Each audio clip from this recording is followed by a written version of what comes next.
Hey basketball guys, we have news. Let's go to more Los Angeles Lakers news, but first, don't forget to subscribe to the channel and leave a like.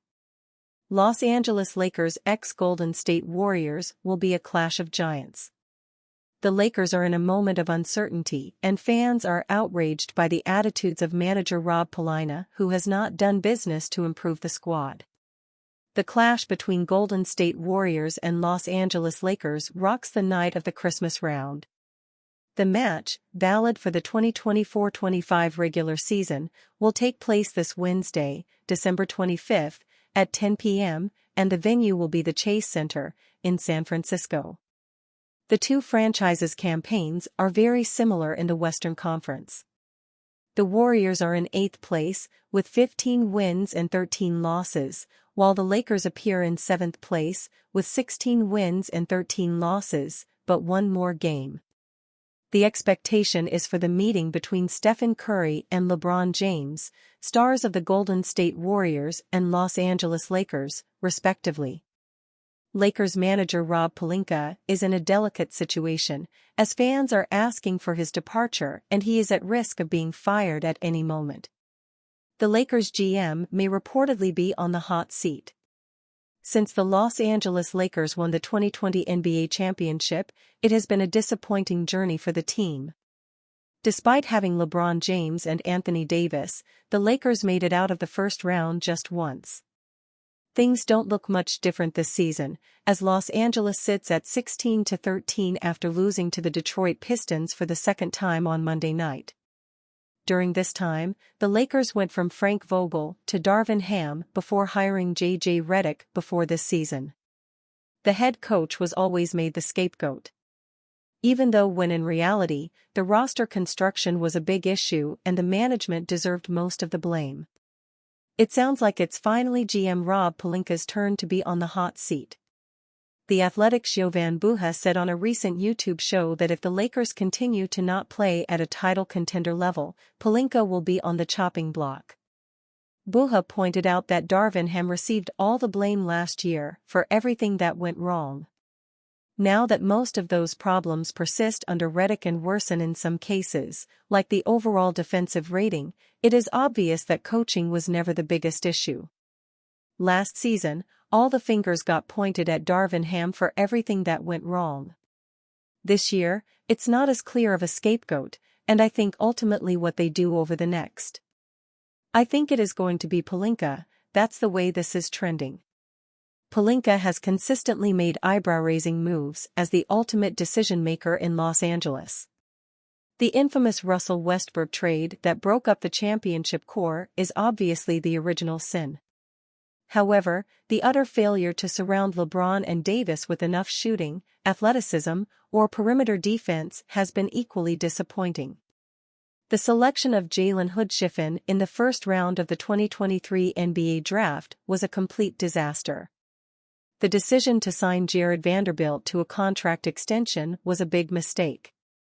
The backup center rotation of Jackson Hayes and Christian Wood is among the worst in the league. Lastly, the Gabe Vincent signing didn't pan out and now this roster is full of fringe players playing larger roles than they should. Pelinka has one more trade deadline to fix things for the Lakers. Another play-in appearance or a first-round exit would almost certainly signal the end of the road for him. J.J. Redick wants Lakers to increase three-point shooting volume. The national conversation surrounding the NBA this season has been centered around high-volume three-point shooting. It seems NBA offenses are becoming more and more homogeneous, with threes at the forefront of every team's offensive attack. But the Los Angeles Lakers and head coach J.J. Redick are not yet reaching that same trend. The Lakers rank 28th in three-pointers attempted per game and 27th in makes. They make those threes at a below-league average rate of 34.8%, putting them in 20th league-wide. The difficulties from beyond the arc are part of why the Lakers' offense has crashed to a halt in recent weeks. In the first month of the season, October 22 to November 22, the Lakers had the number 4 ranked offense in basketball. But in the last month, November 23 to end of games Monday, the Lakers are 29th in offensive rating. Part of that has been a concerted effort on defense, but now the Lakers have to try and strike a balance between the two.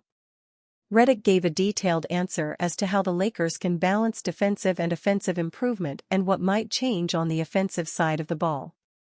I think for the defense, that's something that you feel like you always can sort of improve, Redick said before Monday's game against the Detroit Pistons. And there's adjustments game to game, there's adjustments in game, and you're just trying to figure out for your group how to get stops. Obviously we put a big emphasis on the transition defense, and then we had a 5 or 6 game stretch starting with San Antonio where, not all of those games but I think in 3 or 4 of them, we read 1 through 5. Then we put Max in and we're trying to find sort of a rotation and a starting lineup that gives us a chance defensively. I feel like we're trending in that direction. The offensive end in some ways I think is no different because it's the same thing. It's like, for the group, how do we create and generate good shots? I think it's not one thing, it's probably a few things. I would probably point immediately to our shot profile. Over the last 13 games, we're taking 5 more non-paint twos. We're shooting 39% on those. For all the people that hate math, I shared this with the team this morning, and I think it's really interesting. We're last or second to last in the last 13 in offense. Those 5 extra non-paint twos, if we shot them at the same rate as Phoenix, who shoots 49% on non-paint twos, our offense would go from 29th to 27th. If we took those 5 middies and we shot league average on threes, our offense would go from 27th to 12th. So in some ways, over the last 13, we're last in makes, second to last in attempts, last in three-point percentage. In some ways, we need to shoot more threes and we need to make more threes. That doesn't mean we come down and just no pass, one dribble shot.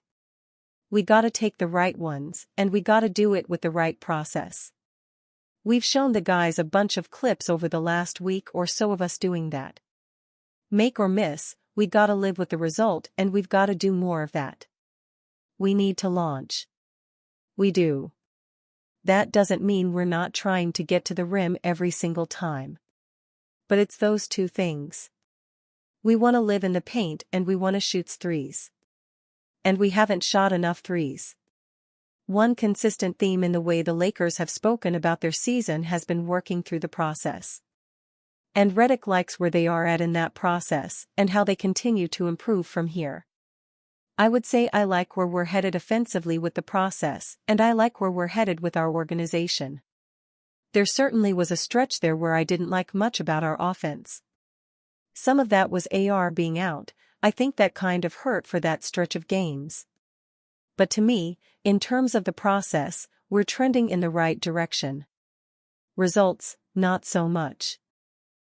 But I like where we're headed and I like where the group is at in terms of the belief in the process and the belief in what we're trying to do and getting back to some of the stuff we were doing early in the season with some 4-out stuff and having good results with it, honestly.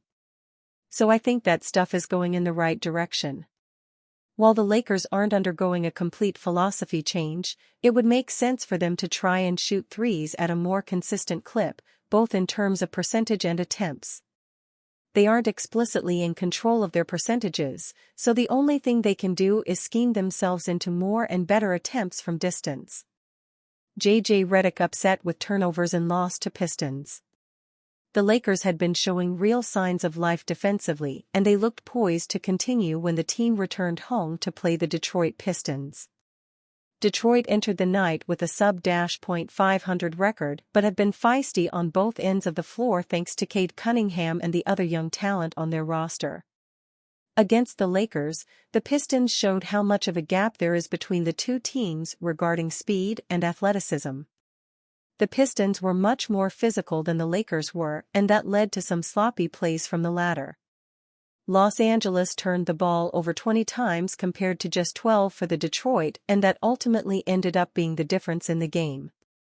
The Pistons turned the Lakers' turnovers into 28 points, and that would be too many for the purple and gold to overcome. After the game, Redick expressed his frustrations with his team's turnover issue, considering they talked about how much Detroit would blitz them before the game.